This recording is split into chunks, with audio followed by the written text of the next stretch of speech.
I can't tell you the number of people I've met who said that worrying is a useful thing for them to do because, you know, it helps them to work out problems, it helps them to solve stuff, it helps them to see future negative things that might happen, right?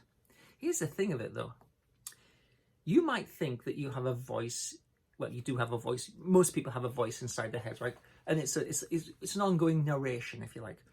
It's not quite what you think of it, though. You might think that you solve problems by thinking about them in this voice in your head. That's not what happens. The voice in your head actually is like a blow-by-blow commentary. It's a play-by-play commentary of what's already been decided in your brain. So the analogy that I like is this. Imagine you're watching a football match or a soccer match of some sort, right? And there is a commentator who's giving you a play-by-play commentary.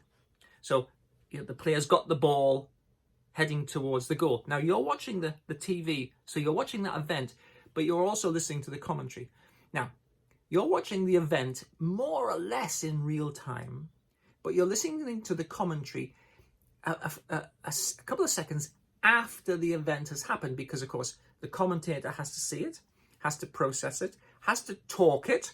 You have to listen to it and understand it. So, you know, you're going to be a couple of seconds, well, I would think a couple of seconds behind the play. Now, the voice in your head is a play-by-play commentator of what's already been decided, of what you're already doing. So if you think about worrying as a useful tool, you're way behind the scenes behind the curve, because everything's already been decided. You're simply having a narration of what's already happened. Not many people know this, and I think it's kind of an interesting way to think about it, right? Because a lot of times we're plagued by this internal voice.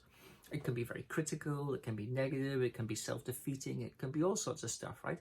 But it's also just the consequence of automatic programs that you're running in here.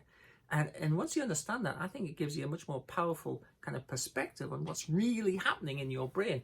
And that's what we want, because we want to change the experiences that you have.